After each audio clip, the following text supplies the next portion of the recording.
Welcome to my CC11, Risk 29, no 6-star clear. Now I know I'm a little late on this, but technically it's a record according to Arknights, so I'm gonna flex a bit. As for the risks I'm taking, it's gonna be faster to just go over the ones I didn't take, because it's Risk 29 and I took about everything. The CC here is similar to CC9 in that the plan is actually to kill the enemies before they can kill our operators. Unlike CC9 though, there is only one point where enemies with ranged attacks actually spawn at, and the total is actually pretty low, so we can't afford to take a bit of a DPS reduction here, unlike what happened in CC9, especially because the real plan here is to just drown all our enemies. However, maxing out these DPS reduction risks is also not realistic, so I only took some of the risks that actually could reduce my DPS. I'm also skipping the car buff because invisible cars with that much HP? Hell no. No way. Nope. Not happening. And finally, we're skipping swimming lessons for the enemies because it's much easier to drown people who don't know how to swim. Our squad today features a few interesting faces. Myrtle and Eli will be doing exactly what you expect. Beanstalk is here to cheat because she's a cheater.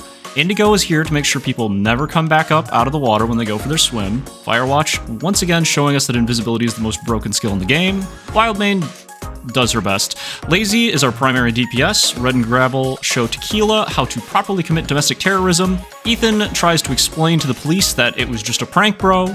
Yara and Texas clean up some rough patches in the clear. And finally, the operator that glues all of this together is Stina. Getting into the clear, we'll start by striking fear into the hearts of our enemies by deploying Myrtle. Bone-chillingly unexpected opener, I'm sure. Beanstalk joins us, and next P-Cake ignores the block countdown risk because apparently Tactician summons are not affected by that risk. Texas joins us to solve the DPS issues in the opener, and Eli drops down to have a flag measuring contest with Myrtle. Texas engages in our first bit of civil de-engineering, and we deploy our first war crime bear. Wait, is mass drowning people a war crime? Wait, are we even fighting actual combatants right now? Wait, isn't this just a construction site? Oh god, oh no.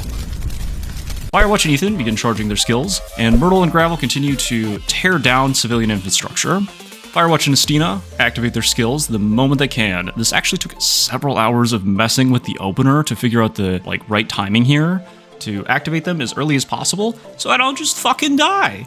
The reason Firewatch needs to be activated so early is so that her skill is ready in time for the second spawn of Sandcastle casters. These stupid Sandcastle casters. There aren't many enemies that can attack here, but my god, these stupid casters make up for it with their stupidly long range, their stupidly high attack speed, and the tile band's giving them a little unobstructed runway so they can just walk around like they own the whole place. Luckily, Firewatch has the power to say no to dying, and her targeting priority help ensures that she will attack them, and it only takes a couple shots to kill these casters anyways. As soon as we can finally afford her services, we deploy the Tsundere Unicorn to start throwing toasters in the water. The next Firewatch activation timing here is another one of those nightmare timings. For this one, I had to click on Firewatch and wait for the moment the Wraith's goggles passed over the back window of that somehow working underwater clown car. Next up is Red, as both a distraction for the second caster and an assassin to finish off the first of the Sandcastle casters. I had to time this perfectly so that the second caster wouldn't get far enough along to kill Estina. Texas drops in again. This part is a pain since we can't just activate Ethan. Estina's skill is still down, and we don't have a tile for Beanstalk and P-Cake the cheater. There are a couple of elite funny boys who will try to sneak in here as well. So Block Zero Texas is just doing her best. Luckily, the stun is pretty useful and also matches up perfectly with the next point of extremely painful timing. I had to activate Firewatch right as the gorilla gets far enough into the water.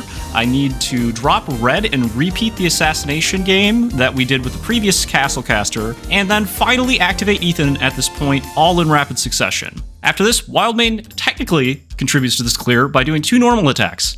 This is all she does in the whole clear. 2 normal attacks. Technically, she was added to do more than that, but nothing else ever came up for her. She really does just show up and say, my work here is done. At least she has a cute smile, I guess. Sadly, we're not out of the water yet. We've got 2 more clown cars full of wraiths to worry about. We'll be slamming as much DPS into those as we can. Luckily, Yara and Indigo both provide great single target arts DPS and crowd control. At this point, it's basically just down to Ethan RNG, which is 84.4% chance to bind each attack with Module 3 equipped. Why do I know this exact number? No reason. I wasn't salty about him missing binds at all. Never. Not once.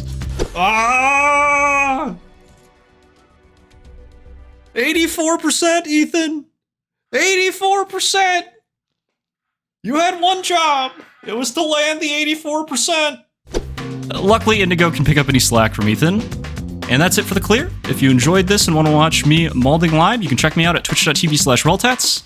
And also, don't forget Wildmain did all the work. You guys think you're worth my full strength?